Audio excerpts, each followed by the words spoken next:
Entonces, sí, proseguimos con nuestras sesiones acá de Hegel, que veníamos ocupándonos de la eticidad del mundo griego. Entonces, no sé si hay alguna, para empezar, si hay alguna pregunta, alguna inquietud relacionada con la pasada sesión. Podíamos demorarnos un poco en eso antes de comenzar. Ustedes me dirán.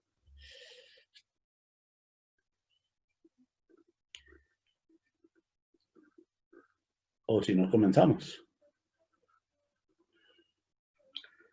Bueno, hay un chat listo. Bueno, buenas tardes. Bueno, entonces repasemos un poco lo que se dijo en la parte final. Entonces, decíamos que según Hegel, en el obrar, en el hacer, en la acción, en la praxis que podemos denominar nosotros, como resultado de esa praxis, se generaba en ese mundo griego una escisión que era reconocible en la existencia de dos polos que para ellos tenían cuerpo en lo que se podía llamar la ley de los hombres y la ley de los dioses. Que esas leyes, ya desde la perspectiva de Hegel, son ambas resultado de la acción humana. Ahora, los griegos, pues por supuesto no lo ven así. Saben que las leyes humanas sí son instituidas por ellos en el conjunto de la polis de su vida, pero que las leyes divinas son divinas, son de origen divino, son de los dioses. Los dioses las habían hecho, la habían formulado y la daban a conocer a los hombres.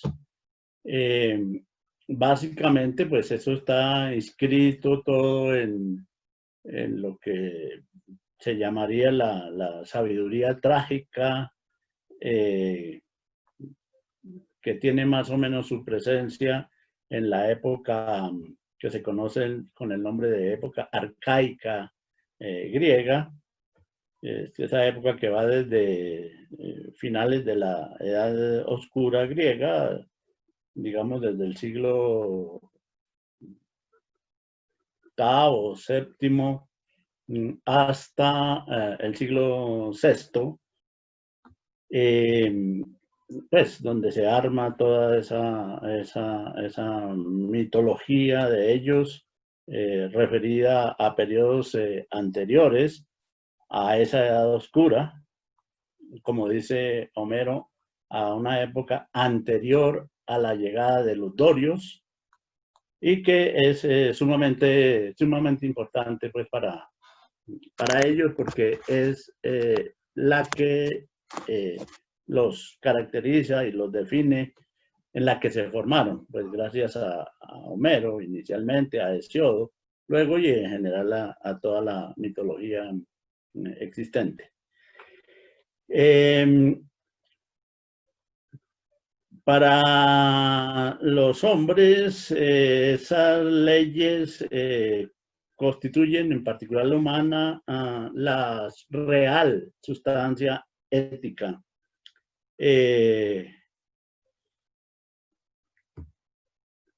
A partir de ahí definen las características de la ciudad-estado, de la polis.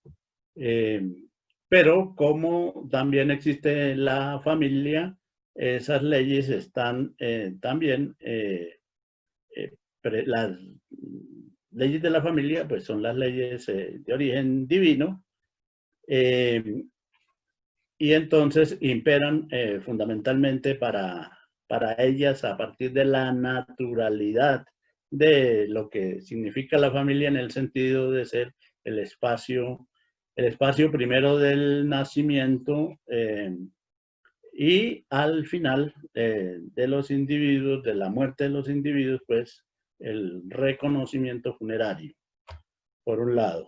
La familia en ese sentido se inscribe con más profundidad en el ámbito de la animalidad, aunque es muy interesante en toda la eticidad griega en su conjunto, no solamente la familia, va a caracterizarse esta visión del hombre griego también desde una perspectiva de animalidad. Llama la atención, me parece a mí, de una manera muy interesante, Koyev al respecto. Quizá más adelante podamos señalar algo de eso. Bueno, ¿qué más habíamos dicho? Que el horizonte ético del obrar humano, en cuanto ordenado por el polo divino, es decir, en lo que tiene que ver con la familia, solo tiene una incidencia real a partir de la muerte, que es un fenómeno natural, individual y regido por leyes divinas, dijimos ya. La muerte es como que lo que le da presencia a esos dioses, a esas leyes divinas. El resto son leyes construidas por los hombres. Pero, ojo, todo en el marco de una visión general que atañe a lo que se llamará destino, lo que los griegos asumen como destino. También señalamos que esas leyes son opuestas. Hay una decisión de lo que llama Hegel la sustancia ética, el carácter ético pues del mundo griego, del pueblo griego. Hay una decisión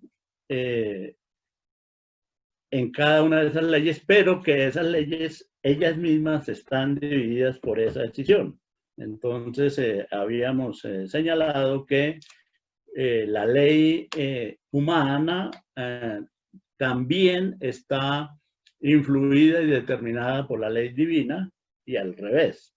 La ley divina también está determinada e influida por la ley humana. En cada uno de los extremos de la ley humana y de la ley divina existe, está dividido en ellas dos. Entonces, todo lo que se haga, todo lo que ellos hacen, toda acción que ellos producen, siempre convoca inmediatamente a las dos leyes, y a partir de cada ley, en su interior, la divina como la humana, también se producen contradicciones. Entonces hay casi como una cuádruple contradicción, no una contradicción entre ley humana y ley divina simplemente, sino que en el interior de cada ley, ella es a su vez contradictoria consigo misma, por así decir.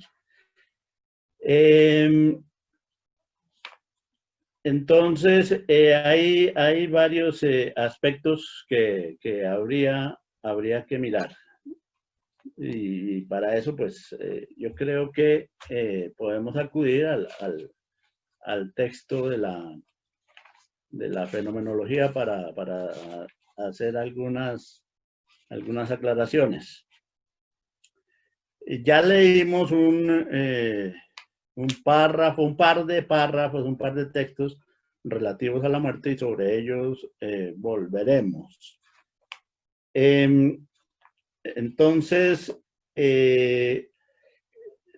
lo interesante que hace enseguida Hegel, después de señalar esas características de la ley, es mostrar cómo cómo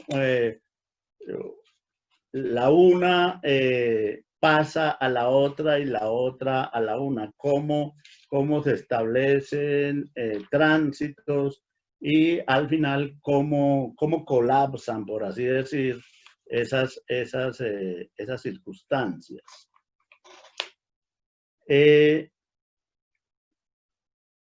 Hay una cuestión interesante en Hegel, y es el hecho de que la ley humana, la ley que rige el mundo de los hombres y que se establece desde la polis, es la ley del día, el día de la claridad, de la luz, y la ley divina es la ley de la oscuridad, la ley de lo subterráneo. Entonces, señala algunas cosas, Hegel, que valdría la pena mirar.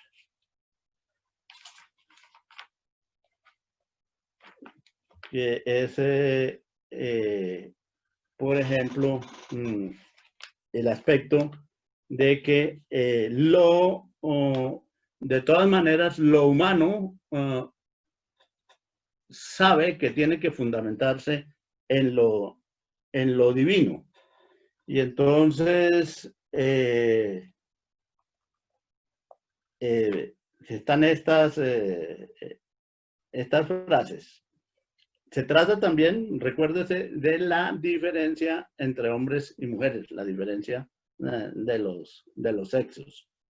Porque el hombre es el que está encargado de los asuntos de la polis y la mujer es el centro de la familia, corresponde a la reproducción del natural de los hombres, y su centro, su núcleo es la familia.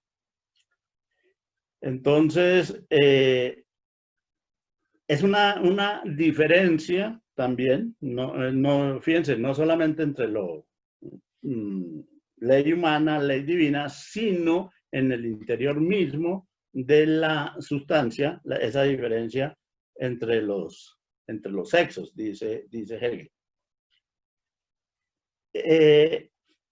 Dice lo siguiente Hegel: la diferencia entre los sexos y su contenido ético permanece en la unidad de la sustancia, y su movimiento es cabalmente el devenir permanente de esta.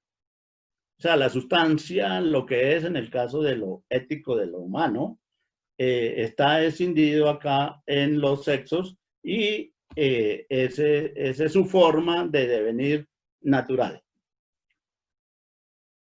El marido es destacado a la comunidad por el espíritu familiar y encuentra en ella su esencia autoconsciente.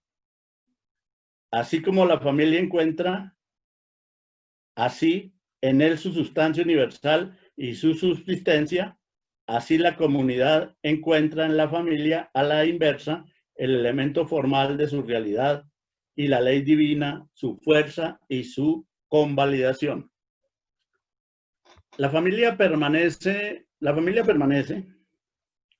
como tal, pero el marido, además de hacer parte de la familia, hace parte como ciudadano de la polis. Y el hijo varón, también los hijos varones están destinados a ese tránsito hacia la polis. Los hijos varones pertenecen a la familia mientras no tienen la obligación de salir a cumplir con sus obligaciones en el mundo de la polis, como polites, como ciudadanos. La mujer, en cambio, no, porque la mujer no es ciudadana. Recuerden que ciudadanos en una polis son solamente los hombres libres, varones, libres. No son ciudadanos de la polis, o sea, no tienen nada que ver con el manejo de la polis. con la ley, las leyes de esa polis. Los esclavos, los extranjeros, los niños y las mujeres. Es decir, esos 4 grupos no son ciudadanos y por eso no están convocados para la polis y no pertenecen al gobierno de la polis, no pueden pertenecer al gobierno de la polis. A la polis pertenece el padre de familia y los hijos varones en la medida en que van creciendo y se van formando para la polis, ¿no? Esencialmente para la polis, también por supuesto para la familia. Recuerden que sin embargo Platón es mucho más radical y quería eliminar precisamente las familias y que todos, absolutamente todos, funcionaran alrededor de la polis, algo muy similar al modelo espartano que tenía Platón pues a la vista y que le servía de inspiración. Entonces, vamos a ir, repito, el marido es destacado a la comunidad por el espíritu familiar. Es en la comunidad donde, o sea, en el pueblo, en la polis, donde ese individuo representa a la familia.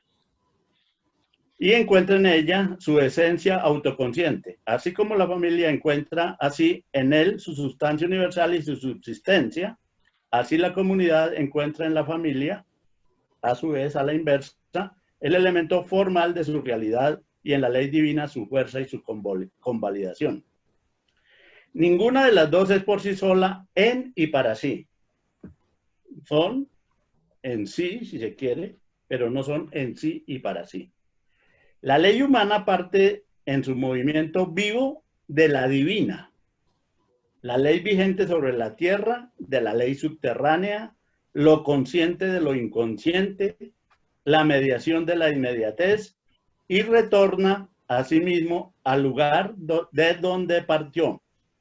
La potencia subterránea, por el contrario, tiene su realidad sobre la tierra, deviene por medio de la conciencia, ser allí y actividad. Aquí hay una cuestión interesante que es sobre eso que quería llamar la atención. Una idea presente en Hegel de que, digamos, lo que pertenece al mundo de afuera, que también es el mundo de la conciencia, proviene de lo inconsciente, de la parte subterránea, de la parte de abajo. Eso es muy interesante porque es como si afirmara Hegel que los valores comunitarios y la conciencia de los mismos arrancaran y se fundaran en un inconsciente natural, animal del hombre. Esto es muy interesante porque uno puede encontrar ahí una relación con Nietzsche, en gran parte, y también con el psicoanálisis. Pero aquí el asunto es mucho más que psicológico, por supuesto, es la idea de un inconsciente colectivo, que es el que le daría existencia a esa ley subterránea y a la ley divina en general. O sea, la ley humana se apoya sobre la divina y la divina es también denominada por Hegel inconsciente, repito. La ley humana parte en su movimiento vivo de la divina. La ley vigente sobre la tierra de la ley subterránea. Lo consciente de lo inconsciente. Y así literalmente lo consciente de lo inconsciente. La mediación de la inmediatez y retorna a sí mismo al lugar de donde partió. La potencia subterránea, por el contrario, tiene su realidad sobre la tierra. O sea, lo inconsciente tiene su realidad en el mundo consciente. Deviene por medio de la conciencia, ser allí, existencia y actividad. Solo existe en esa conciencia. Es bien interesante y quería llamar la atención sobre eso. Ahora, pues, por supuesto, esos aspectos no los conocen los hombres. Bueno, eso era una aclaración, pues, respecto a lo de a la sesión pasada. Ahora, en el interés de Hegel por señalar que en el espíritu se hace realidad lo que en la razón y en la conciencia tomada subjetivamente ya existía o sigue existiendo en las conciencias, pero a modo subjetivo, a modo individual.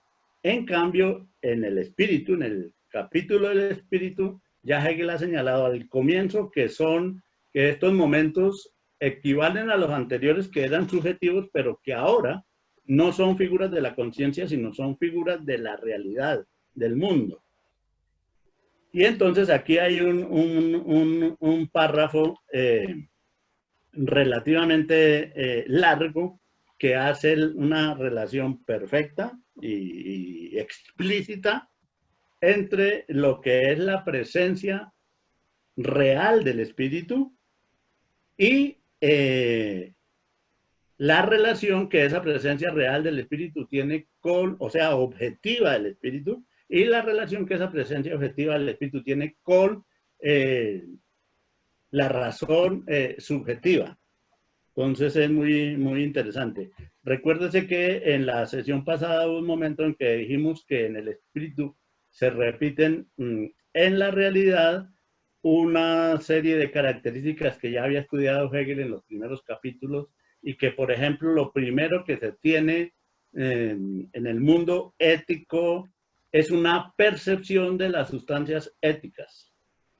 Ahora, y esa percepción, recuerden, corresponde al nivel de la conciencia subjetiva, de la que ya hablamos hace mucho rato, el nivel de la percepción. Ahora, Hegel va a mostrar cómo hay una relación, ya lo señalé, perfecta, precisa, entre la realidad viviente y del espíritu y el espíritu subjetivo. Bueno, creería que alcanzo en este tiempo restante de esta primera fase de la sesión, alcanzo a leer este párrafo donde Hegel habla de eso. Las esencias éticas universales son, por tanto, la sustancia como conciencia universal y esta sustancia como conciencia singular. Tienen como realidad universal al pueblo y la familia, pero tienen como su sí mismo natural y como su individualidad actuante al hombre y la mujer. Esos dos aspectos, no se olviden. Pueblo, hombre, de un lado, al otro lado, familia, mujer. Bueno, en este contenido del mundo ético vemos alcanzados los fines, atención, en este contenido del mundo ético vemos alcanzados los fines que se proponían las figuras precedentes y carentes de sustancia de la conciencia. Le faltaba la sustancia, o sea, la realidad, le faltaba efectivamente la conciencia, pero tenía pretensiones. Lo que la razón aprendía solamente como objeto ha devenido autoconciencia. Y lo que ésta tenía solamente en ella misma se halla presente ahora como realidad verdadera. Atención a lo que sigue. Lo que la observación sabía como algo encontrado, observación era lo que antes se llamaba razón observante. Capítulos atrás lo miramos. Lo que la razón observante, podemos cambiar acá, sabía como algo encontrado, ¿qué era lo que ella buscaba? La razón en la naturaleza, recuerden. Es el fundamento de las ciencias naturales. Lo que la observación, razón observante sabía como algo encontrado en lo que no participaba para nada el sí mismo, es aquí una costumbre encontrada, pero una realidad que es al mismo tiempo acción y obra de quien la encuentra. La razón que se esperaba encontrar en la naturaleza por parte de la razón observante, aquí se encuentra en la sociedad, en el mundo real de los hombres. Pero a diferencia de la racionalidad que alguien puede encontrar en la naturaleza, la racionalidad que se encuentra en el mundo de los hombres es construida por ese mismo individuo, ¿sí?, que está de frente a esa realidad. O sea, en la realidad social se encuentra la racionalidad con la participación del mismo que la está tratando de entender, lo que no sucede con la naturaleza. El singular, buscando el placer del goce de su singularidad, lo encuentra en la familia. Y la necesidad en la que desaparece el placer es su propia autoconciencia como ciudadano de su pueblo. Esta es una clara referencia a la conciencia hedonista, la razón hedonista. Recuerden que ya pasamos razón observante y pasamos luego a la razón hedonista. El hedonista quiere gozar la vida, pero recuerden, no puede porque la necesidad del funcionamiento de la sociedad se lo impide. Aquí Hegel hace la misma figura diciendo que el singular, buscando el placer del goce de su singularidad, lo encuentra en la familia. Pues la familia es donde se encuentran autorizadas las relaciones sexuales entre el hombre y la mujer en este mundo que está analizando aquí Hegel. O sea, el goce pleno natural que el hedonista busca en toda la sociedad realmente lo encuentra es en la familia. Pero resulta que el hedonista no puede gozar porque hay un montón de situaciones que en la sociedad no lo dejan gozar.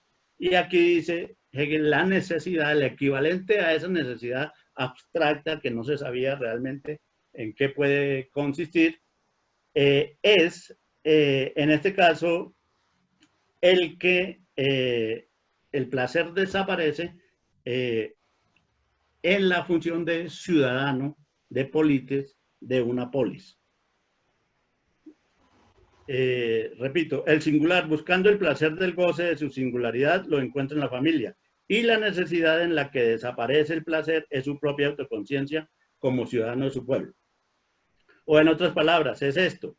El saber, la ley del corazón, recuerden que ya también había una ley del corazón, después del hedonista, hay una ley del corazón y hay una cuestión que tiene que ver con el hombre virtuoso, aquí están presentes, pero en otra perspectiva y como realidades.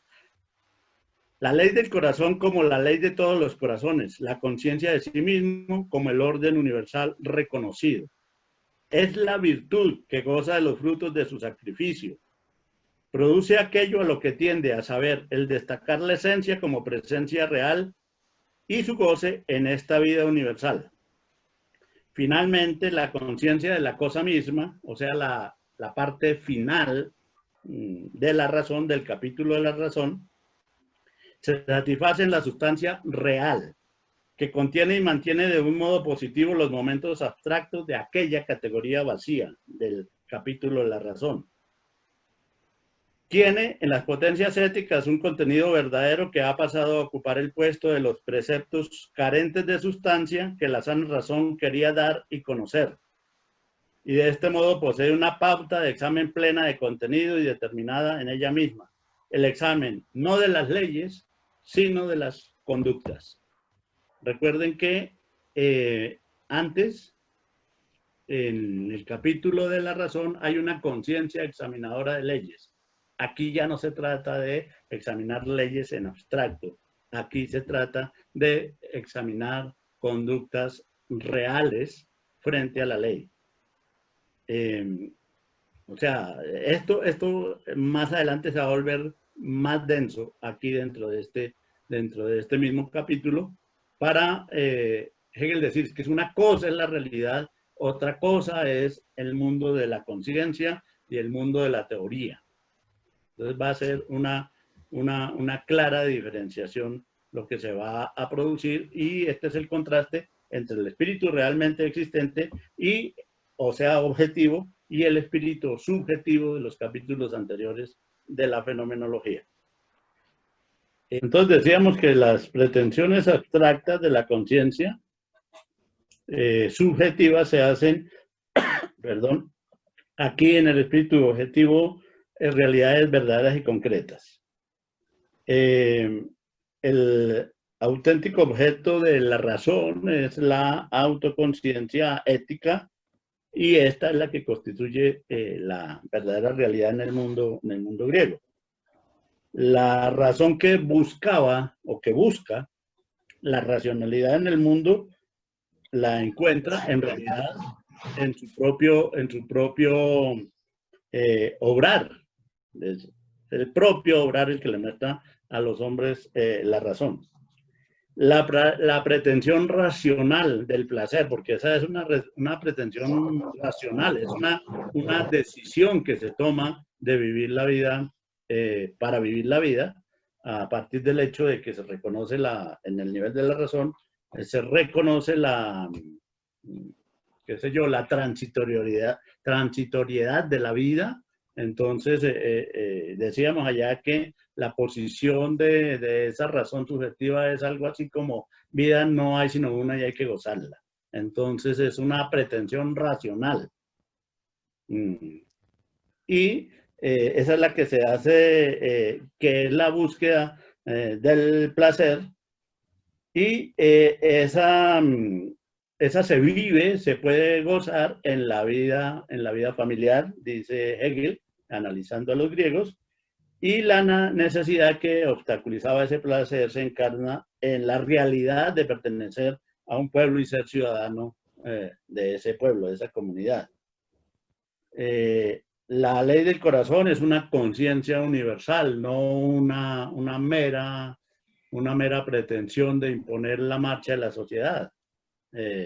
Modificar, recuerden la ley del corazón, se decía ya y se tenía como modelo a los bandidos de Schiller, que es el querer imponer los propios criterios al funcionamiento de la sociedad. Pues aquí como ciudadano, participante de esa polis, ahí presenta e impone en la medida de lo posible, participando en las instituciones que existen para el efecto, impone sus propios criterios. La ley de corazón es la de todo el nombre polites ciudadano en su conjunto. La virtud en el caso griego es producida por el sacrificio inherente a esa vida comunitaria. Las realidades no son preceptos vacíos, y no han de ser esos preceptos vacíos los que han de ser los referentes para contrastar las conductas de los hombres. Es decir, no se trata de imperativos categóricos meramente teóricos. Y prosigue Hegel, estos párrafos son muy interesantes, diciendo que las realidades vivas, no teóricas, sino realmente existentes, originan siempre desigualdades y desequilibrios que solo pueden ser recompuestos por una justicia práctica, humana, real y efectiva, y no, de nuevo, por mandatos abstractos falsamente universales. La universalidad es simplemente, depende de esos mandatos de la no contradictoriedad lógica, sino de, en ese caso, abstracto, sino que aquí la justicia práctica, humana, real, efectiva, es completamente del pueblo. Entonces, es la justicia imperante en el pueblo la que tiene que decidir acerca de las conductas. Y Hegel dice, la justicia del derecho humano, o leo el párrafo mejor. el todo es un equilibrio quieto de las partes y cada parte un espíritu en su propio medio que no busca su satisfacción más allá de sí, sino que la posee en sí mismo, porque él mismo es este equilibrio en el todo. Es cierto que este equilibrio solo puede ser un equilibrio vivo por el hecho de que nace en él la desigualdad.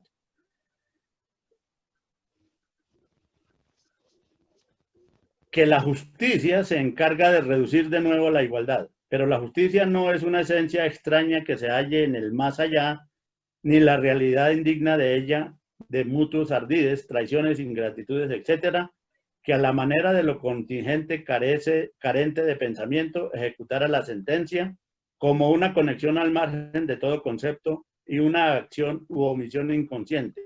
No, sino que como justicia del derecho humano que reduce al universal al ser para sí que se sabe de su equilibrio, la independencia de los estamentos y los individuos es el gobierno del pueblo. O sea, la justicia es el gobierno del pueblo. Pregunta Andrés, la página 271-272 de la edición del Fondo de Cultura. Vale. Bien. Listo, entonces es muy interesante que la justicia acá la tiene en principio desde la ley humana el propio pueblo, pues en la figura del, en este caso del rey, de Creonte, que es el que estará trabajando, representando al pueblo. Ahora, en el caso griego, hasta ahí está bien, ¿sí? Creonte tiene todo el derecho y él no realiza solamente preceptos. El pueblo mismo, en este caso por la comunidad, como dice Hegel, por intermedio de Creonte, ejecuta la normatividad, las leyes, pero de todas maneras hay que recordar, y eso es lo importante y hace parte esencial de la tragedia, pues es lo más importante de la tragedia, que todo esto se enmarca en un destino, en la idea de destino, que es la idea fundamental de la tragedia. Las tragedias son tragedias porque hacen parte del destino. ¿Sí? De lo que se trata en la tragedia es del destino. Entonces, en lo que prosigue, dice Hegel lo siguiente: la justicia que reduce de nuevo a equilibrio al universal cuando se hace demasiado prepotente sobre lo singular es asimismo el espíritu simple de lo que ha sufrido el desafuero, no escindido en lo que lo sufre y en su esencia situada en el más allá. Ello mismo es la potencia subterránea y es su erinia la que se encarga de la venganza.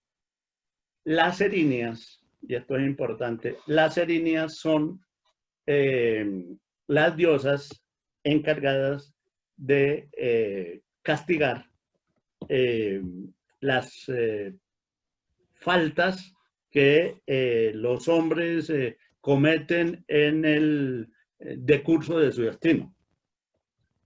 ¿Sí? Son como las veladoras, las que cuidan el desarrollo del destino que abarca a hombres y a dioses en general. Hay unas diosas que en particular tienen que ver con el cumplimiento de ese destino.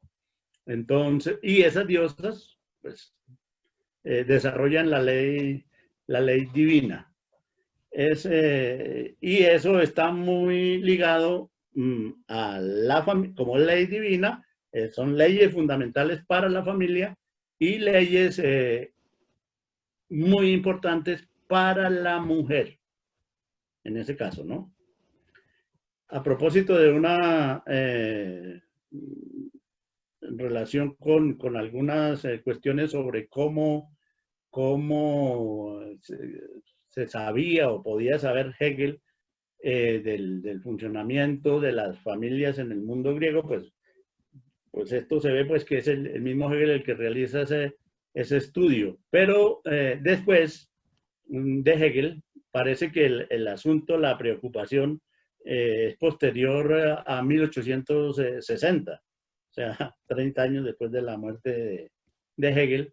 Y hay algunos asuntos muy interesantes que Engels, a propósito, que en la pasada ocasión salió a colación, Engels señala ahí como unos análisis también que se pueden hacer en las mismas tragedias sobre la, la tragedia como un elemento pues para mirar ahí posibilidades de estudio del paso del matriarcado al patriarcado. Estarían presentes y se citan unos análisis que se habrían hecho sobre la Orestiada de Esquilo. Entonces, eso es muy interesante porque ahí están en juego las erinias. Eso, o sea, ahí lo que se trata de mostrar es que ustedes saben que hay dos,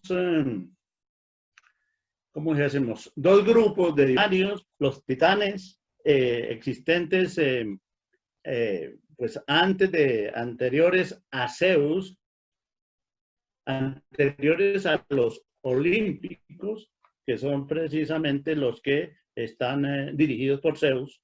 Y hay dos clases de divinidades ahí en ese mundo mitológico griego, ¿no? Entonces, los dioses olímpicos, o sea, se podría llamar como la nueva generación de dioses, y la generación antigua, la generación de los titanes. Las erinias pertenecen a esa generación anterior, anterior a Zeus y al predominio de Zeus. Y, y muchas de las leyes, es que es interesante porque en este campo de las leyes divinas hay contradicciones en esas mismas leyes porque unas provienen de la época titánida, o sea, de los titanes, y otras provienen de la época de los olímpicos, de los posteriores a Zeus. Y entonces ahí se forma una serie de problemas, pero que tienen que ver con estas cosas que está analizando Hegel.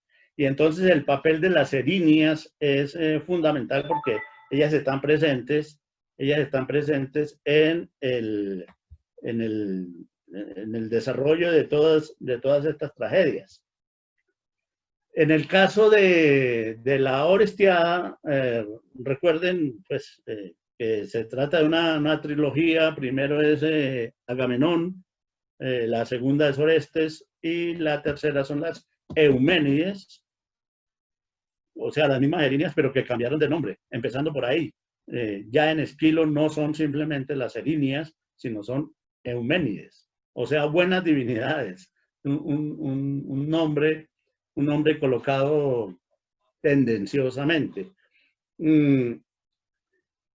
Recuerden que Clitemnestra, la esposa de Agamenón, tiene mientras Agamenón está en la guerra de Troya, ella tiene un amante y cuando regresa Agamenón lo matan entre ella y el amante. Esa es la tragedia de Agamenón. La segunda parte de la trilogía es que Orestes, vengando a su padre, mata a su madre. Mata a la mamá de Orestes, a la esposa de Agamenón. Y la tercera, y claro, pues, comete, todo esto son crímenes que donde se regó la sangre, y eso es lo peor desde la tradición de las leyes de los dioses, pero de los primeros, lo más grave es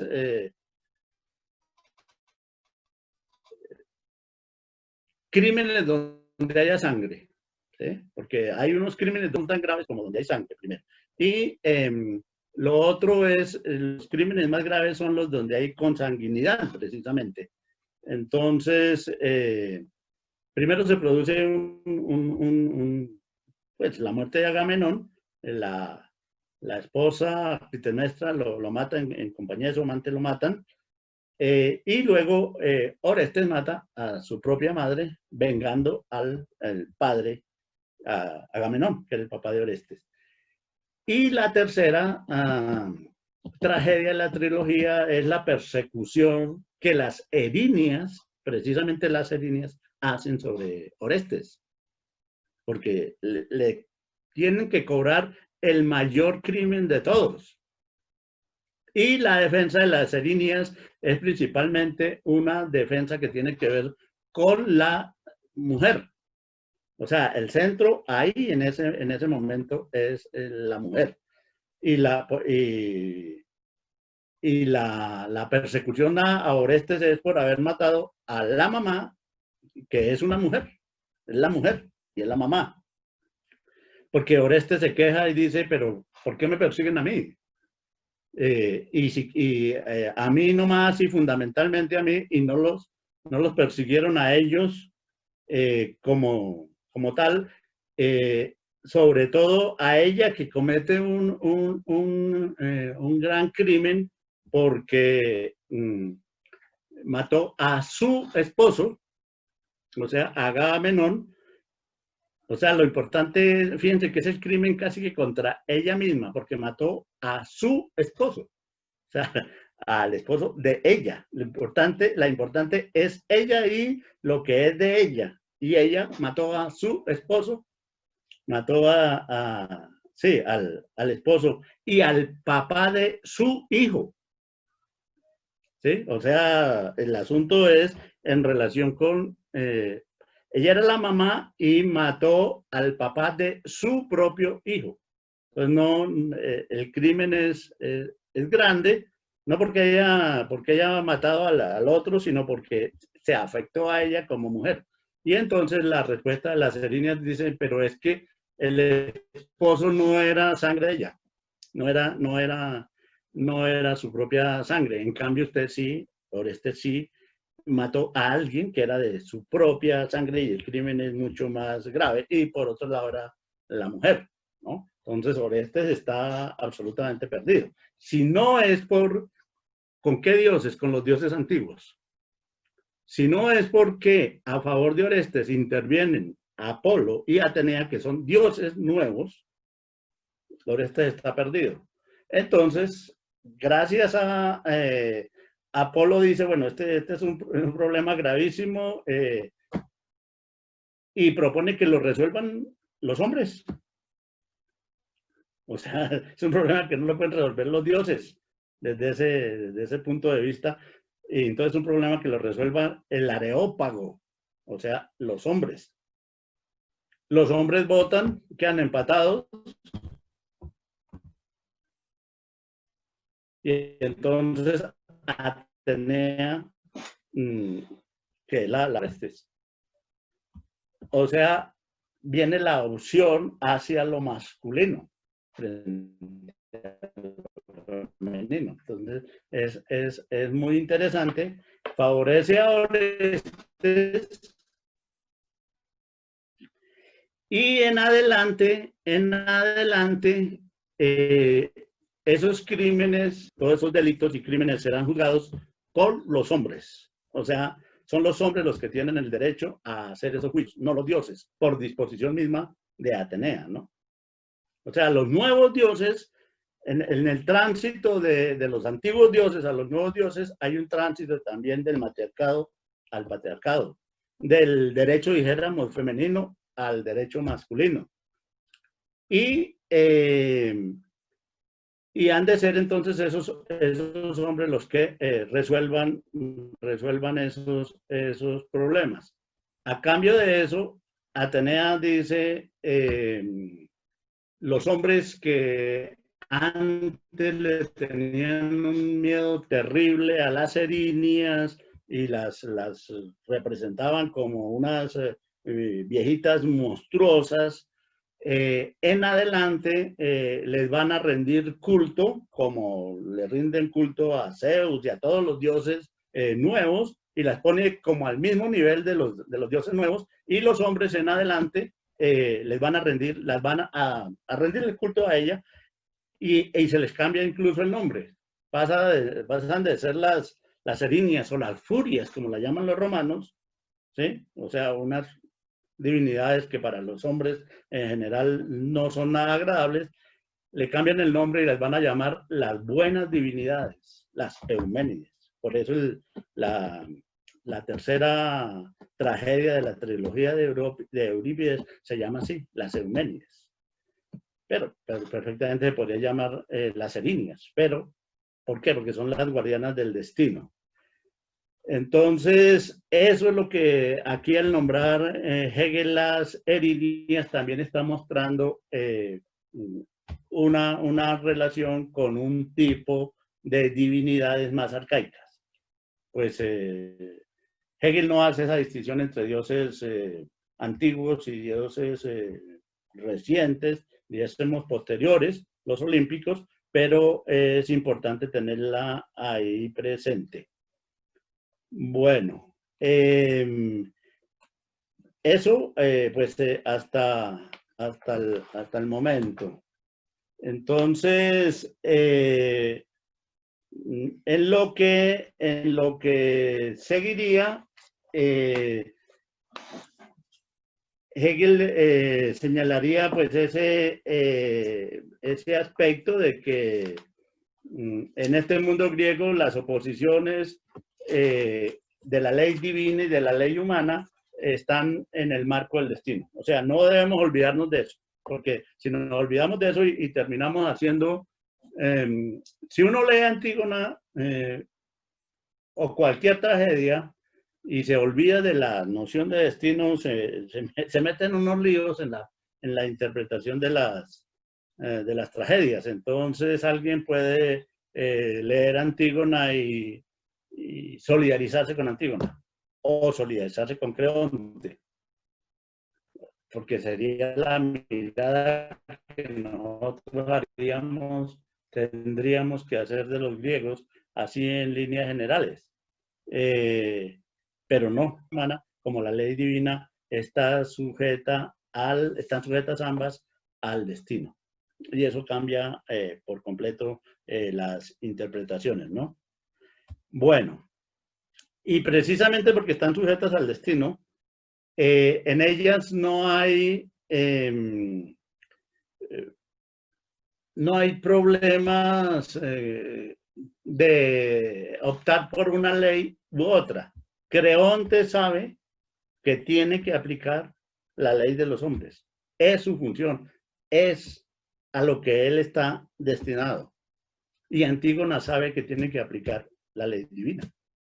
No tiene ninguna duda. Ninguno vacila. No hay vacilaciones. Cada uno sabe, Antígona y Creonte, lo que tiene que hacer. No hay colisión de deberes, dice Hegel, ni conflicto entre pasión y deber. Nada. Cada cual sabe lo que tiene que hacer. No importa lo que pase, porque eso que pase, en últimas, está trazado y definido por ese destino. Entonces, es obrar según un ethos. Ahí aparece la noción de carácter. O sea, Creonte tiene su carácter y Antígona tiene su carácter. Y obran a partir de ese carácter que tiene. Pues por supuesto ahí se dice que Sófocles es mucho más, dijésemos, consecuente con la representación que hace de Antígona, porque el carácter de Antígona permanece constante desde el comienzo hasta el final de la tragedia. El de Creonte es más vacilante. Al final hay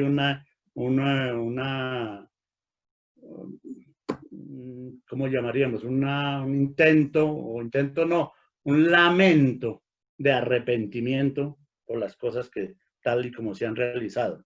En el caso de Creonte. En Antígona no se encuentra arrepentimiento por ningún lado.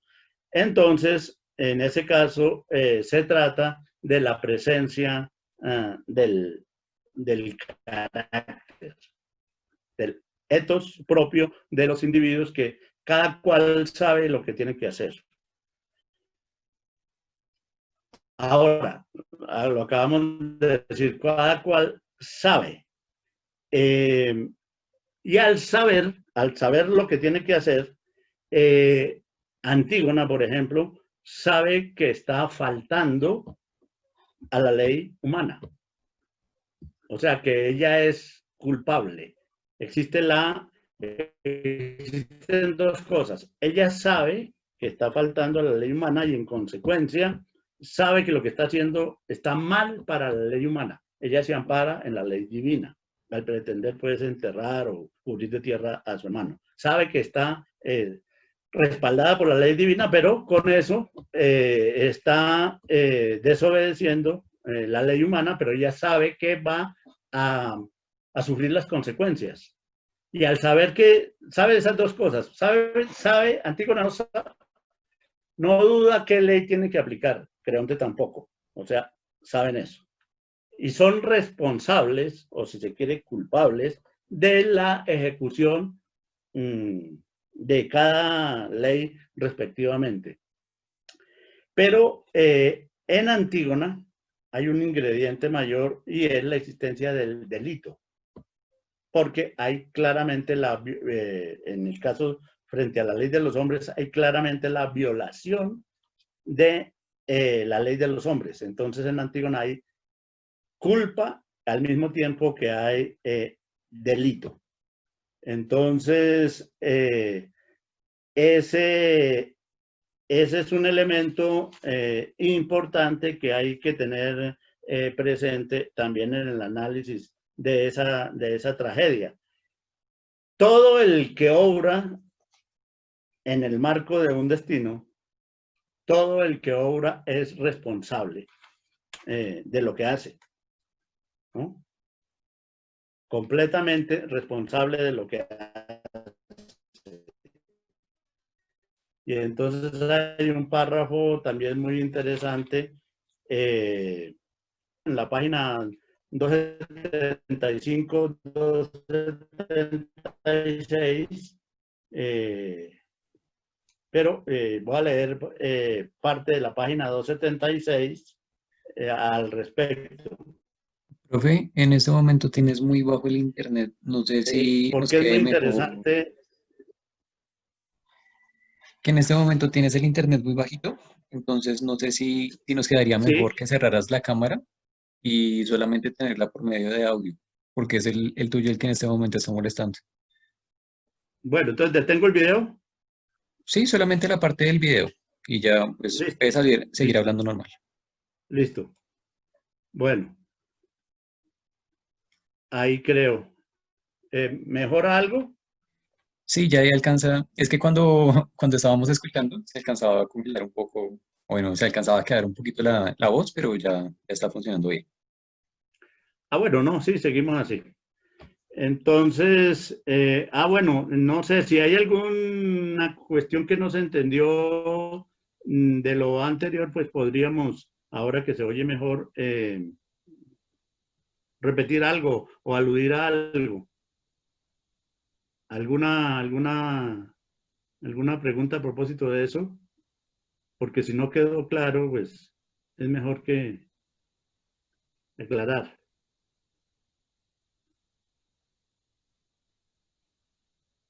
¿Bien? ¿Me escuchan? Pues, sí, profe, en ese momento pues se alcanzaba a escuchar, era como por minuticos, bueno, por espacios muy cortos, entonces tampoco creo que hayan muchas dudas en este aspecto.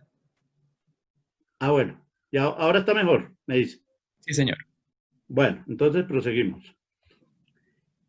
Eh, la idea de...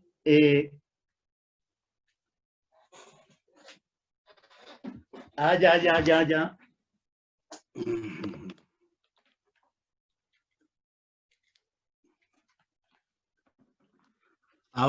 Ahora sí. Bueno, es que en parte el problema era de batería, que no me daba cuenta de que se estaba agotando. Bueno, pongámosla a cargar y más luego, entonces miramos a ver cómo hacemos. Bueno, les decía que en el obrar, el hombre genera siempre una responsabilidad, en lo que tiene que ver con el destino mismo. Y aquí hay una afirmación de Hegel que daría para interpretar mucho más de lo que estábamos en este momento haciendo, pero que luego... ¿me escucha? Me quedó la Sí, duda. señor. Sí, en este Bueno, caso sí te estamos escuchando. listo. Que dice, el obrar está hablando de un desdoblamiento que tiene la conciencia al obrar, porque como dice atrás en la página 75, la esencia ética se ha escindido, ya lo sabemos ella misma, en dos leyes. Y la conciencia como comportamiento individuo ante la ley se haya asignada solamente a una. Y así como esta conciencia simple hace hincapié en el derecho absoluto de que la esencia se manifieste ante ella como conciencia ética, tal y como es en sí, esta esencia insiste en el derecho de su realidad o en el de ser doble. Bueno,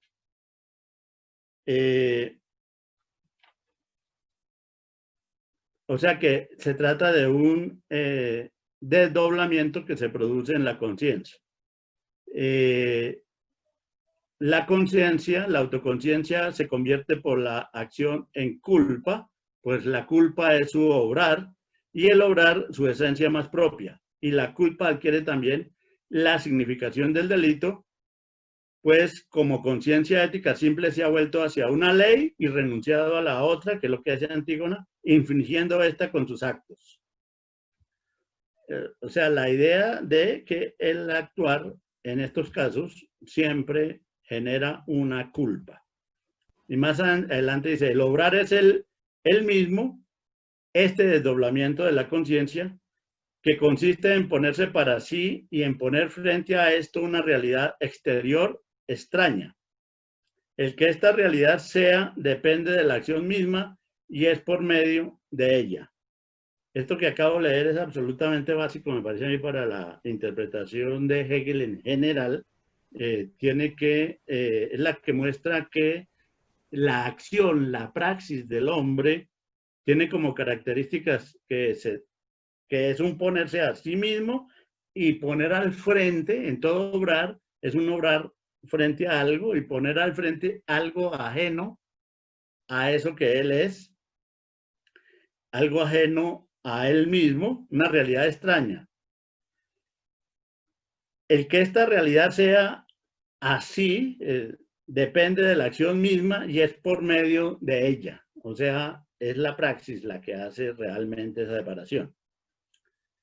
Por tanto, solo es inocente el no obrar, como el ser de una piedra, pero no lo es ni siquiera el ser de un niño. O sea, todo ser, en este caso, vivo del mundo de los hombres, es siempre responsable de su propio obrar. Aún si no está clara la conciencia que puede tener un niño de su propio obrar, es responsable y lo es responsable ante el propio destino, ¿no? Eso es bien importante en este caso. Profe, una pregunta, sí. Frente a eso que menciona, yo quería preguntar brevemente, ¿cuál sería en esa perspectiva el origen de la culpa, de ese término? Porque recordaba haber visto hace unos días un texto de Nietzsche, no sé si es la genealogía de la moral, y donde también menciona el término culpa y que haciendo esta genealogía de este término menciona algo así como que surge del castigo, ¿no? o del dolor, que tiene que ver básicamente con no pagar ciertas deudas. Y ante el no pago de eso, el castigo, el dolor, se convierte, digámoslo, como en un estímulo de la mala conciencia en la que se expresa ya en la noción de culpa. No sé en Hegel si hay propiamente un interés en ello para, digámoslo, establecer una diferencia o una mayor comprensión de esta concepción, o si tiene que ver ya con una noción netamente cristiana, ¿no? Esa es como mi inquietud, profe. Sí, sí, sí, no, interesante, pero hay una clara diferencia. Sí, en Nietzsche es la idea de que el sacerdote judío eh, hace, dijésemos, sentir a los hombres la presencia de una culpa por el no pago de una deuda con los antepasados, una deuda con Dios en últimas, pero que llega hasta un punto, dice Nietzsche, en que esa deuda se vuelve impagable. Sí, señor. Eso es así. Entonces, pero fíjese, es la noción y de ahí pues de esa deuda impagable, esa culpa que atormenta y aparece la noción de pecado. Pero acá no, acá es otra visión justamente la que se tiene. La culpa está relacionada es con el obrar en el marco del destino. O sea, el solo obrar genera, el solo hacer algo y lo hace desde el niño hacia arriba. Habría que no obrar, ser una piedra, dice Hegel, pero no estamos estamos en el caso de los humanos y todos obramos.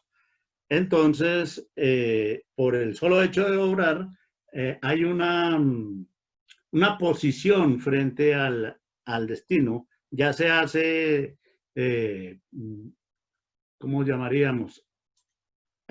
Ya se acarrea un devenir en ese destino, ya por obrar se asume una responsabilidad que genera un camino en ese destino. Ahí no hay una noción, no hay una noción de pecado, ¿sí?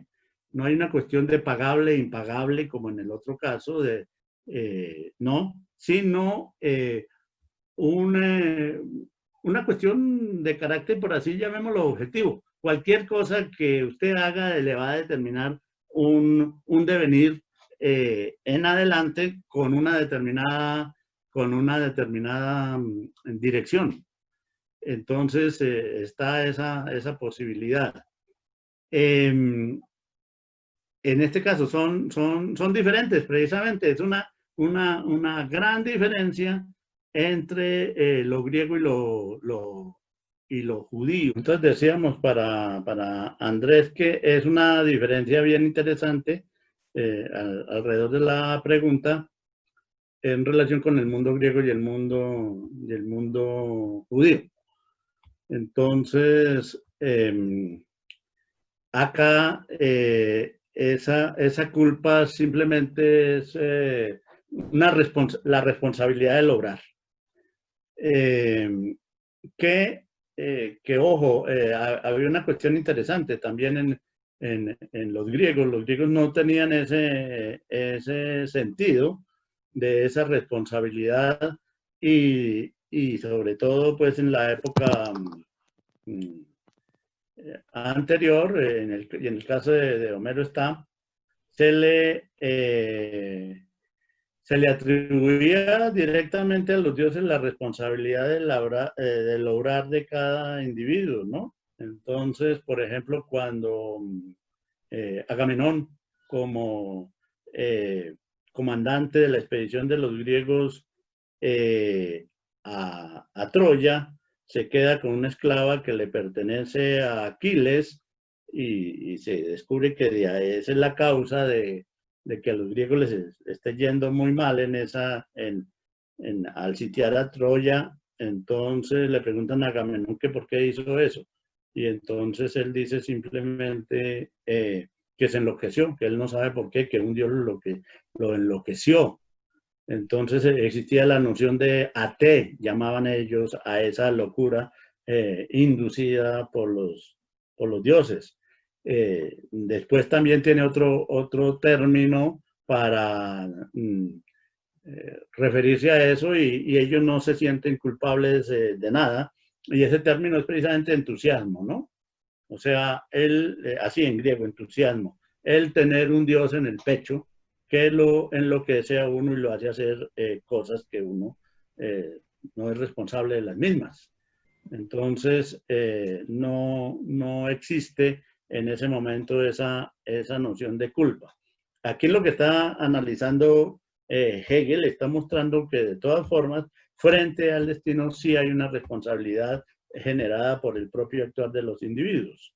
Y ese actuar de los individuos es el que hace que funcione ese destino. Está presente en el destino de los individuos. Y cuando se hace,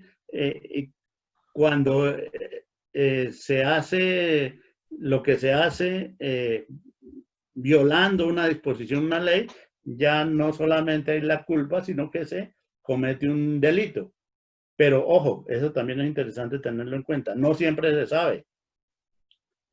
Antígona sí sabía, pero Hegel, por ejemplo, hace un contraste entre Edipo y Antígona. Hegel señala que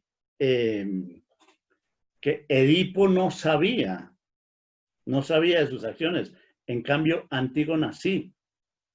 Antígona sí sabía que si intentaba sepultar a su hermano, estaba cometiendo un delito, que eso estaba prohibido, estaba violando la ley, etc.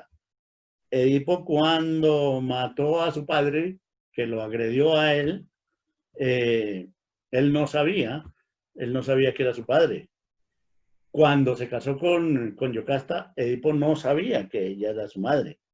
Entonces, en las tragedias está presente situaciones distintas. Antígona sí sabía, y eso muestra también precisamente el carácter de Antígona, que a pesar de saber lo que eso implicaba para ella, sin embargo, siguió con sus propósitos, porque ella asumía lo que estaba haciendo, era consciente. Y Hegel está señalando una cuestión bien importante ahí.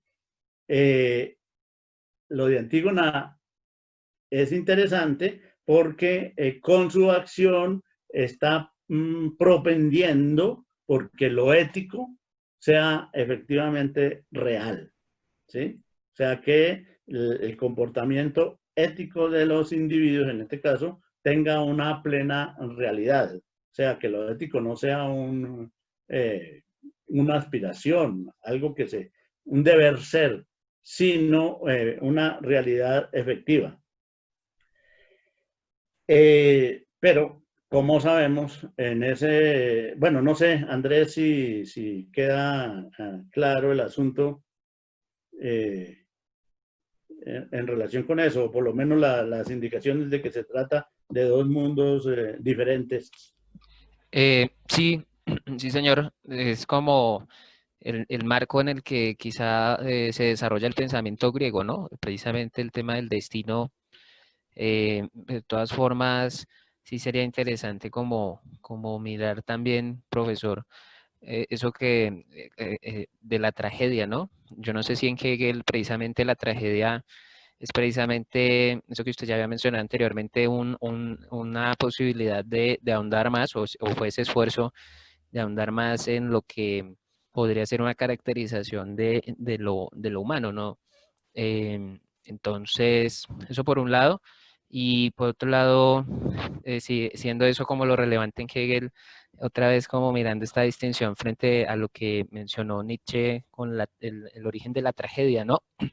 Donde también se pone como un marco de oposición entre un Apolo y un Dionisio. Yo no sé en qué sentido podría ser también una lectura ahí de un paralelo o eso se distancia, profesor? Esa es como mi inquietud posterior, ¿no? Pero en lo anterior sí, profe, las aclaraciones estuvieron hechas bien. Ah, bueno.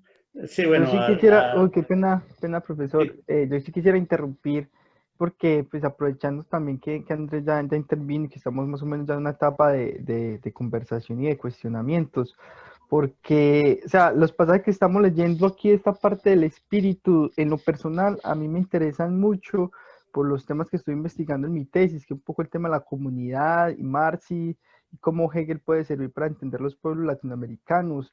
Y esos pasajes que el profesor acaba de hacer referencia, para mí tienen un gran valor, pero al mismo tiempo que tiene un gran valor, tiene una gran complejidad y hay una serie de temas condensados y creo que, pues, por lo menos para mí, está teniendo esa experiencia, que estamos como, a diferencia que estamos haciendo con el prólogo, como que yendo muy rápido, pues yo sé que como que hay otra dinámica y se está dejando perder mucho de las riquezas, por ejemplo, que está ahí como puestas en el tablero, ¿cierto? En la mesa de discusión filosófica entre nosotros.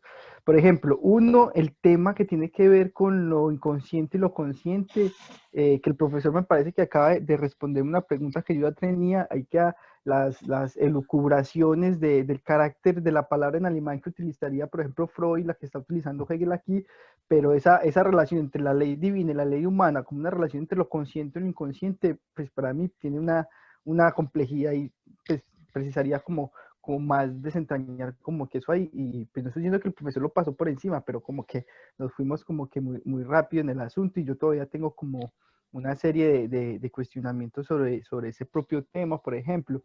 Y lo otro que tiene que ver precisamente con lo que pregunta Andrés, y es el tema del propio método de exposición de Hegel.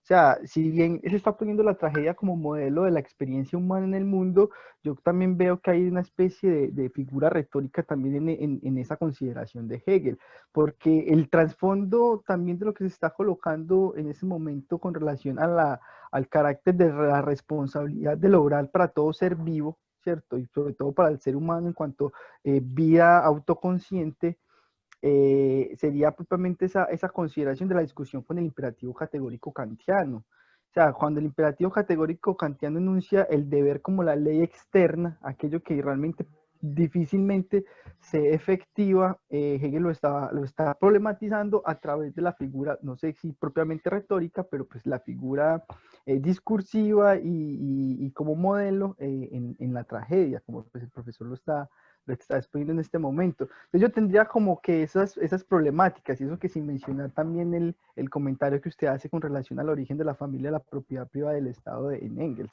Hay una serie de temas aquí que podríamos abordar, obviamente también el tema mismo de la filosofía antigua, pero a mí me quedan como, pues yo propondría como que eso, o sea, bueno, personal, yo necesitaría volver al inicio, nuevamente volver como a masticar lo dicho por Hegel, porque todavía lo tengo como muy difuso en lo que el profesor acaba de exponer. Como que eso quería como decir de lo que estamos haciendo pues en esta sesión de hoy. bueno, un par de cosas. Bueno, respecto a lo de Andrés, sí, entre Nietzsche y Hegel hay una serie de coincidencias y de diferencias a propósito de lo que es la tragedia y lo que significa pues la misma,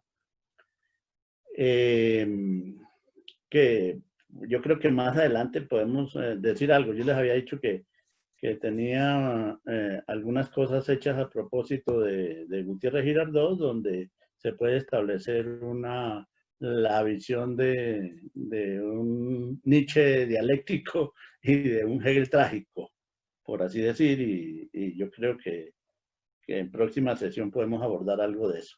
Bueno, eso sería eh, una primera cosa.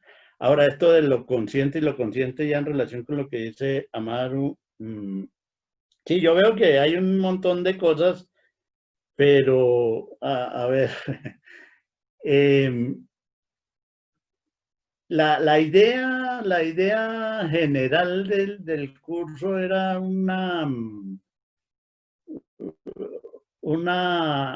un paseo, dijimos, un paseo relativamente rápido por la fenomenología, como por el índice de la fenomenología, porque yo siempre he estimado que lo poco que he podido hacer es dar unas orientaciones de lectura de esa fenomenología, como una ampliación del índice y las temáticas.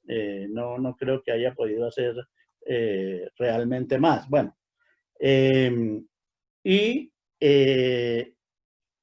era en otro contexto, y en cambio pensaba, y sigo pensando, que en el curso del prólogo sí vamos más despacio y ahí sí nos podemos, qué sé yo, demorar mucho más. Fíjense que en el párrafo 17 llevamos ya como 3 sesiones y no vamos a la tercera parte de ese párrafo. Y en 3 sesiones, y yo pensaba y sigo pensando, repito, que ahí es donde se puede hacer el trabajo más serio, que aquí en el caso de la fenomenología era más rápido, pero por algunas circunstancias, precisamente por ¿cómo decimos? Por insistir en cierta idea de espíritu que yo defiendo como la idea de la praxis misma, es que me he demorado en estas temáticas. ¿Por qué? Porque es que yo veo un montón de concepciones rarísimas de lo que puede ser el espíritu en Hegel, de los hegelianos incluidos. Es más, precisamente de los hegelianos, digo yo, pero no, esta vaina a mí no me parece que tenga que ver nada con lo que se llama espíritu en Hegel, y por personas que han dedicado su tiempo y su vida al estudio de Hegel, y digo yo, no lo veo por ahí, y entonces parte de la demora mía es eso, y ese y es lo que ha hecho que este capítulo lo haya abordado un poco más despacio. Pero yo sí soy consciente de todas esas, como dijésemos, inquietudes e intereses de Amaru. Son absolutamente fundamentales. Pero, por ejemplo, no creería, entre otras cosas, que los pudiéramos tratar aquí por varias razones. A ver, esto que dije hoy de lo consciente y lo inconsciente, y que podía tener unas relaciones interesantes con el psicoanálisis, simplemente a mí me pareció, se me ocurrió decirlo por el repaso de la lectura rápida del texto de Hegel. Y digo yo, oiga, aquí esto está interesante y se podría hacer posiblemente un análisis al respecto, porque No, yo estoy de acuerdo. precisamente, sí. No, que yo estoy de acuerdo, profesor. O sea, de hecho, esa aclaración que usted me acaba de formular, pues entiendo también entonces los fines prácticos del ejercicio de lectura, pues, y del grupo. Antes me disculpo también con todos, de pronto intentar pues como enturbiar la dinámica que se tiene, pero es precisamente como usted lo está exponiendo, es que yo también me lo encontré, porque debido a la experiencia que yo tengo con ustedes y el propio confinamiento, pues yo me dediqué otra vez a hacer una relectura de la fenomenología. Y la verdad, pues superé la parte de la autoconciencia y por fin pues termina uno que sea la primera lectura de la fenología, que eso tiene que ser pues la primera, la segunda, la tercera, y en lecturas pues uno tiene que hacer con el propio libro pues de la fenomenología del espíritu, por lo que ella misma pues enuncia en su contenido filosófico. Y también me deparé con esa relación, o sea, y es inevitable uno no ligar ahí esa reflexión freudiana por el inconsciente y lo que Hegel está formulando ahí, y utilizando inclusive el propio término inconsciente, por lo menos en esa traducción con la que trabajamos de Wenceslao Roses. Ahí tocaría hacer por eso digo, un trabajo más de carácter filológico y ver cuál es el tema, el término que utiliza Freud en sus diferentes formulaciones y sus textos en alemán, y el que está utilizando Hegel particularmente. Pero yo creería que no es una relación y una problemática puramente extrínseca. O sea, y hoy, por ejemplo, que se conmemora pues el deceso también de Lacan, y Lacan ha sido uno de los que más ha relacionado pues no sé, una cierta terminología hegeliana, una cierta reflexión hegeliana. con los contenidos psicoanalíticos.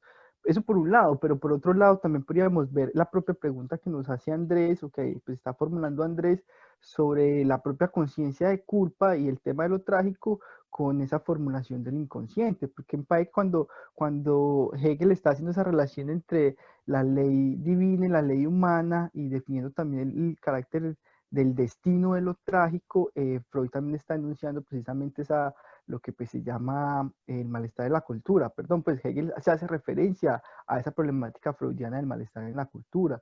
Y yo lo preguntaba la vez pasada con el tema del conflicto de Edipo, dijimos que íbamos a llegar más adelante, pero no es de gratis que cuando Hegel está definiendo la libertad, y en este caso aquí el reino del espíritu como una praxis, como el obrar del ser humano, se tenga que hacer una especie también, inclusive que ya pasando por el espíritu objetivo, ya entrando propiamente en el universo pues, del espíritu y para llegar al pensamiento puro, una especie de reflexión de carácter antropológica, política y luego ética, que están todas condensadas, cosa muy diferente como lo ve uno en las formulaciones de la filosofía del derecho. En la filosofía del derecho parecen estar esas dimensiones un poco más diferenciadas, me parece a mí, y aquí la reflexión está condensada, o sea, la dimensión antropológica, la dimensión ética y la dimensión de una filosofía política, o si se quiere, una formulación sobre los principios normativos de la construcción del Estado. Y eso pues pasando por esas figuras retóricas o formulaciones de la experiencia humana a partir de la figura de la tragedia. Entonces en esa misma problemática de la conciencia y la formulación y la construcción de la conciencia de culpa estaría esa discusión entre Nietzsche y Hegel y pues obviamente también mediada con el propio Freud, y los tres andan pues en ese contexto pues de la lengua alemana, y eso son problemáticas, no sé si los alemanes tienen como una problemática muy propia, pero que parece que intrínsecamente en los tres, la conciencia de culpa, la libertad, la necesidad y el obrar. Y eso como que ya, el profesor ya como que me responde con lo que formuló.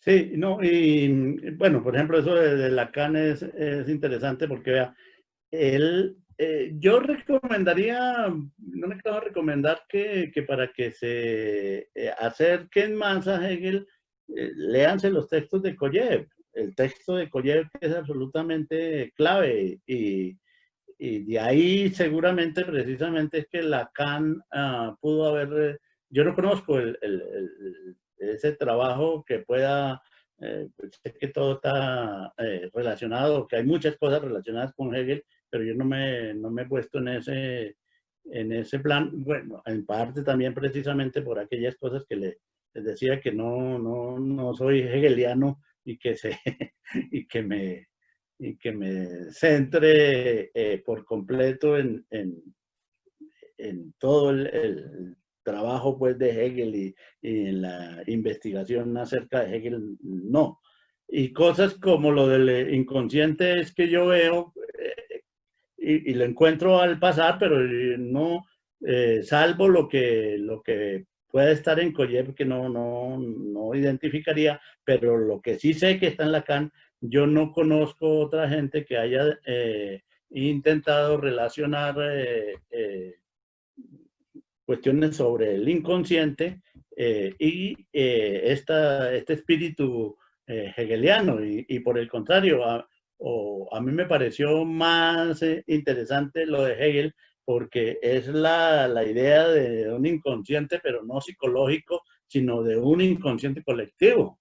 Y eso es mucho más, en mi opinión, mucho más interesante porque se puede ligar perfectamente a la noción de espíritu y de lo colectivo y no solo a lo individual. Pero simplemente, esa es otra cosa, Maru, también que quisiera aclarar. A veces digo yo ciertas cosas que pueden servirle de referencia a alguien que pretenda leer a Hegel o estudiar a Hegel, pero de las cuales pues yo no tengo la más mínima idea, pero puedo decir, bueno, pero por ahí podían orientar un buen trabajo alrededor de Hegel, una cosa así por el estilo.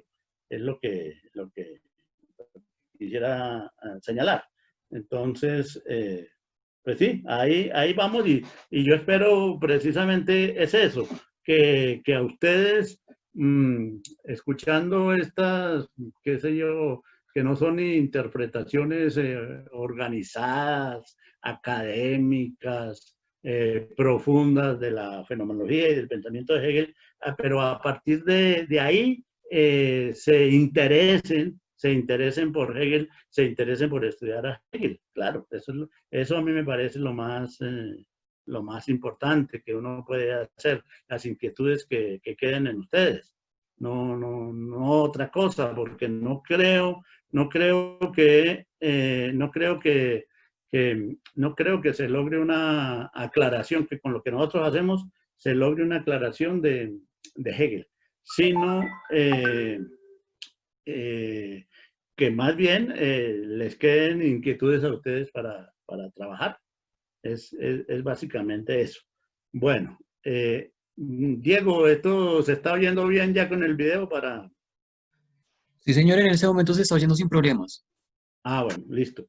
Entonces hacemos esta última partecita que quería señalar de nuevo, algo que ya dijimos, que en el caso griego, de todas formas, las dos leyes, ninguna de ellas puede predominar porque todas están inmersas en el destino. En esta lucha, veo otra vez que aquí me avisa de la conexión inestable, entonces volvemos a detener el video. En esta lucha escenificada en Antígona, ambos extremos de la sustancia ética, el Estado y la familia, ambos salen perjudicados. El Estado se impone sobre la familia, pero dependerá siempre de ella, en el caso griego. Recuerden que la familia es la representación ahí también de lo femenino, es la feminidad, señala Hegel, pero es la feminidad que engendra varones.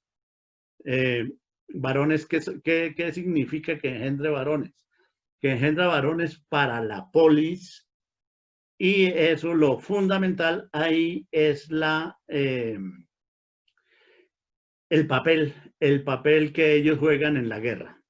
¿Sí? En la guerra, de donde depende absolutamente todo el funcionamiento de la polis, porque una polis es una polis mientras pueda defenderse de los ataques de las otras polis o de otros pueblos, incluso no griegos, como fue en el caso de las guerras médicas, o de otras polis, como es en el caso de las guerras del Peloponeso y las constantes guerras de las distintas polis entre sí.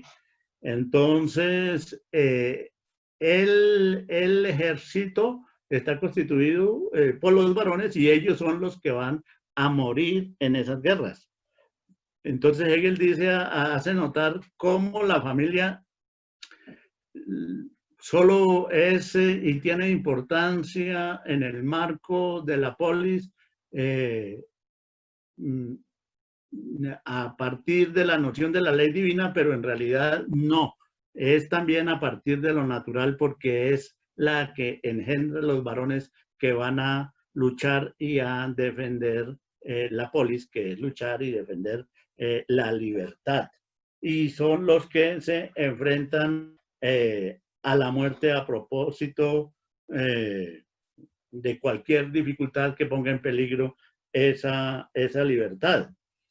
Y en particular Hegel hace notar que eso está fundado entonces en una cuestión muy natural que tiene que ver con la juventud, la virilidad de la juventud, la fuerza de la juventud, que es la que va a afrontar la guerra y a defender la polis. Entonces, en realidad son unas condiciones muy naturales, juventud, fuerza, ¿sí? Las que defienden realmente las condiciones de la polis, ¿no? Entonces, se genera ahí una ambigüedad que Hegel hace notar, en que la juventud, y esto ya podría dar paso a no solo la tragedia, sino la comedia, que la juventud por sus características propias desprecia y se burla, dice Hegel, se puede burlar de las tradiciones, de las características fundamentales de la polis, incluso de las mismas divinidades, ¿no? Por su fuerza, por su carácter, por su pathos y su ethos, esa juventud tiene esas características.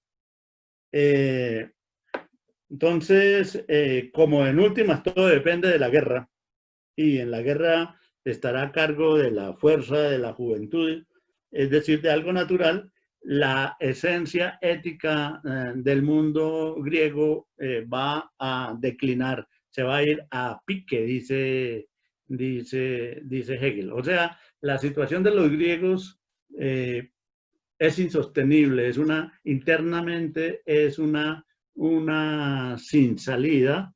Las contradicciones existentes en el interior de la eticidad griega conducen a la crisis y a la desaparición de esa eticidad como tal, lo que va a dar paso a la aparición de una nueva figura, tanto en el espíritu como en las autoconciencias por entonces existentes. Se va a abrir paso lo que se va a llamar el Estado de Derecho, cuyo referente principal se va a encontrar en el imperio romano. Entonces, hay que tener eso presente, y de nuevo, pues por la vía de Hegel, ahora que recuerdo acá que también Amaro hace una alusión a Kant y a los imperativos categóricos, pues es todo el proceso de evolución que hasta ahora se inicia en ese mundo griego, igual para el Estado. Seguramente a Hegel le interesa todo este análisis del mundo griego, de la eticidad, como un momento en el proceso de construcción del Estado occidental, y que llega hasta el Estado moderno. Y por supuesto también en el terreno de la moralidad. Fíjense que la moralidad es la tercera gran figura del espíritu. Primero es la eticidad, que es esta griega, luego es la cultura, que tiene que ver con el mundo cristiano, y finalmente viene la moralidad, que tiene que ver con el mundo moderno, donde va a hacer presencia ese imperativo categórico kantiano. Entonces, ese es un proceso largo, y Hegel está haciendo un recorrido, pues, por los primeros momentos en que esa realidad en Occidente empezó a configurarse. Tanto la realidad de lo, llamémoslo así, de lo moral, como la realidad misma del Estado. Hegel ve que es en el mundo griego donde se ha generado, pues, el comienzo de ese par de elementos. Ojo, que todos, y esto sí hay que, recalco, esto sí hay que tenerlo presente, todos tienen que ver fundamentalmente con el desarrollo de la libertad. O sea, la eticidad, la cultura, la moralidad como formas del espíritu son las formas también como la libertad se ha ido concretando y desarrollando a lo largo de la historia de Occidente. Entonces hay que tener presente todo ese desarrollo. Profesor, yo tengo una pregunta y con lo que se acaba de afirmar. En ese punto, pues, de vista. Tengo una pregunta con lo que se acaba de afirmar, porque, o sea, yo sé que en ese parágrafo ahí Hegel había ya afirmado que ya acá no se está hablando de figuras de la conciencia, sino pues momentos concretos dentro de la historicidad humana. Sí, señor. Usted acaba de hacer un excelente percorrido. Pero entonces a uno, y yo puedo estar muy influenciado por las lecturas marxistas, pero me queda mucho la duda entonces cómo se hace esa articulación, si es un momento necesario, entonces el percorrido entre la eticidad, moralidad al Estado, o a la moralidad, la eticidad, cultura y moralidad, hasta llegar pues a la figura del Estado, esa articulación entre lo lógico y lo histórico ahí en Hegel, porque eso es algo que él va a retomar luego en las lecciones sobre filosofía universal, y que queda también como medio enunciado en las lecciones sobre filosofía, sobre historia de la filosofía. Y es una problemática que pues dentro de la tradición se ha discutido mucho, porque yo creo que nadie como Hegel en la historia de la filosofía había construido precisamente esa articulación entre historia del mundo o historia universal e historia de la filosofía como un mismo recorrido. Y yo creo que aquí está apareciendo casi que como formulación de una proposición especulativa, esa relación entre lo lógico y lo histórico. Y me queda la pregunta por el carácter teleológico, si existiría o no, porque cuando uno va adelantando un poco esos pasajes, se da como un hecho ya, o será por lo que Hegel dice que el filósofo llega tarde, entonces él ya está elucubrando lo acontecido, pero parece como ya un hecho, la necesidad de la ilustración, la necesidad del terror, y todo esto pues que se le dice a Hegel como pues una teodicea, está generando una especie de filosofía abstracta del devenir histórico y al mismo tiempo mantiene la necesidad pues del cambio de los acontecimientos y la justificación pues de lo acontecido, ¿cierto? También, ahí me queda esa relación, o sea, concretamente es como se dan esos momentos entre lo lógico y lo histórico, porque o sea, era necesario que la certeza sensible advindiera la percepción y ahí se despliegan las demás figuras. Entonces aquí parece como también esa necesidad entre la aparición del mundo griego y su culminación en la ilustración, ¿cierto? Entonces se maneja una cierta, pues no quiero decir la palabra, pero pues la voy a formular, un cierto determinismo histórico en el devenir. Ah, aquí también como lanzando... Sí. No, yo siempre he defendido la idea de que Hegel no es teleológico. Contra todo lo que parece, yo no tengo esa visión de Hegel. Lo que pasa es que como Hegel hace las cosas retrospectivamente, él está tejiendo, mostrando mejor cómo se tejió ese mundo para que llegara a donde ha llegado. Y entonces eso da la apariencia de teleología, pero fijémonos que no, porque todo esto es necesario retrospectivamente, puesto que existe, y entonces alguien podría pensar, la única forma sería pensar que las cosas hubieran podido suceder de otra manera distinta. Y entonces dice Hegel, pues es que el propósito de la filosofía es explicar lo que efectivamente sucedió. Es más, la idea de Hegel es ni siquiera aceptar la noción de un deber ser, sino las cosas son como son. El deber ser para Hegel es simplemente una deficiencia en la interpretación de lo que es. Entonces, no se ve teleología, yo no lo veo teleología. Y es más, ahora me acuerdo que Jason señaló una cosa muy interesante a propósito de los análisis de Hegel en Antígona, ¿sí? Mostrando que las contradicciones, estas presentes en las sociedades, siempre son, y en el caso griego se mostraron que eran insolubles y siguen siendo permanentes, por así decir, a lo largo de la historia, una serie de contradicciones ahí que no, y el hecho de que estén presentes, de que hayan sido insolubles, muestran que no hay una teleología. Entonces, ese es un punto interesante. Ahora, lo demás a mí sí me parece que es claramente el desarrollo de una parte del espíritu objetivo de Hegel, de este espíritu que se verá de pronto más adelante, al final del capítulo del espíritu, se puede señalar un poco el papel de Marx en el desarrollo de ese...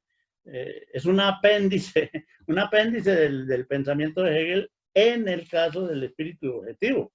Y lo hace Marx magistralmente, y es absolutamente necesario tenerlo presente para eso, pero uno sabe o debe saber exactamente de dónde arranca y hasta dónde llega y cuáles son las posibilidades